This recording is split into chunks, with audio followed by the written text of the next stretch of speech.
السلام علیکم ورحمۃ اللہ وبرکاتہ۔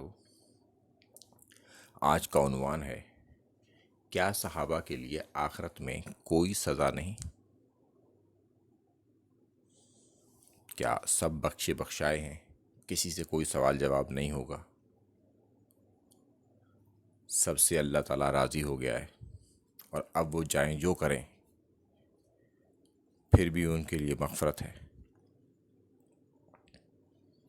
تو اس عنوان میں ہم ایک آیت پیش کرتے ہیں قرآن شریف سے، چیپٹر 33 آیت نمبر 30،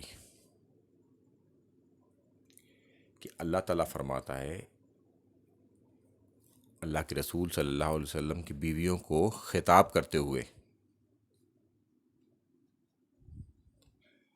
تمام بیویاں جو ہیں اللہ کے رسول صلی اللہ علیہ وسلم کی صحابیہ ہیں، سب کی سب، اور ان کا 2 مرتبے اور زیادہ ہیں باقی اصحاب کے مقابلے میں۔ ایک وہ کہ وہ بیویاں ہیں اللہ کے رسول صلی اللہ علیہ وسلم کی، دوسرا وہ شادی ہونے کے بعد اب وہ اہل بیت ہیں، پیدائشی اہل بیت نہیں ہیں، مگر شادی ہونے کے بعد اب وہ سب کی سب اہل بیت ہیں۔ تو یہ باقی اصحاب سے 2 چیزیں ان کی زیادہ ہیں، وہ سبقت لے گئی ہیں، وہ آگے ہیں۔ تو اللہ تعالیٰ فرماتا ہے بیویوں کو خطاب کرتے ہوئے کہ اگر ان سے کوئی غلطی ہو جائے، یعنی کہ بیویوں سے، تو ان کو اللہ تعالیٰ دوہرا عذاب دے گا۔ یعنی کہ اگر کوئی بڑا ہو اور وہ غلطی کرے تو اس کے لیے سزا زیادہ ہے، اس کی جواب دہی زیادہ ہے، کیونکہ وہ آئیڈیل ہے، اسے دیکھ کے لوگ کام کریں گے۔ مگر اس کا قطعی یہ مطلب نہیں ہے کہ ان کی بیویاں کچھ غلط تھیں یا کچھ اس طرح کی بات تھی، بس بات کا سمجھانا تھا، کیونکہ اللہ کے لیے کچھ بھی مشکل نہیں ہے، چونکہ جس کا مرتبہ جتنا زیادہ ہوگا اس کی ریسپانسبلٹی اتنی زیادہ ہوگی، یہ بتایا جا رہا ہے یہاں پر۔ تو جتنے بھی صحابی رسول ہیں سب بخشے بخشائے نہیں ہیں، اپنے اپنے اعمالوں کا حساب دیتے ہوئے سب جنت میں جائیں گے انشاءاللہ تعالی۔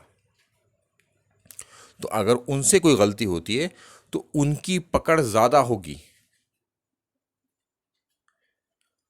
کیونکہ اللہ تعالیٰ قرآن میں فرماتا ہے، چیپٹر 9 آیت نمبر 102، کہ اصحاب میں ملے جلے لوگ بھی ہیں، ملے جلے عمل کرنے والے لوگ، یعنی کہ کبھی وہ اچھے کام بھی کرتے ہیں اور کبھی ان سے غلطیاں بھی ہوتی ہیں، چونکہ یہ اصحاب کی دوسری کیٹیگری ہے۔ پہلی کیٹیگری کے تو سابقون الاولون ہیں، ان میں سے اگر ہم ان کی اتباع کریں گے تو اللہ ہم سے راضی ہو جائے گا۔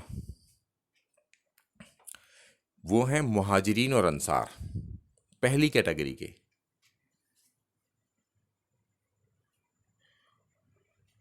تو اس سے یہ بات سمجھ میں آتی ہے کہ پوزیشن جتنی زیادہ بڑی ہوگی اتنا ہی جواب دہی ہوگی۔ مثال کے طور پر اگر ہمارے شہر کا ایک ڈی ایم یا کلیکٹر ہوتا ہے، وہ کبھی یہ نہیں کہہ سکتا کہ میری ڈیوٹی نہیں تھی، اس وقت رات کو 9 بج رہے تھے، یہ رات کو 9 بجے کا واقعہ ہے اور میں ڈیوٹی سے آ چکا تھا، نا، اس کی ریسپانسبلٹی 24 آورس کی ہوتی ہے۔ اور اگر کوئی بھی بڑی مس ہیپننگ ہوتی ہے کسی شہر میں تو ڈی ایم ہی ریسپانسبل مانا جاتا ہے اور اسی سے ہی جواب طلب کیا جاتا ہے، یعنی کہ اس کی پوزیشن کیونکہ سب سے زیادہ ہے وہاں پر، تو اس کی جواب دہی بھی سب سے زیادہ ہوگی۔ انشاءاللہ تعالیٰ کل پھر ہم ایک دوسری بات کے ساتھ حاضر ہوں گے اصحاب سے متعلق۔ السلام علیکم ورحمۃ اللہ وبرکاتہ۔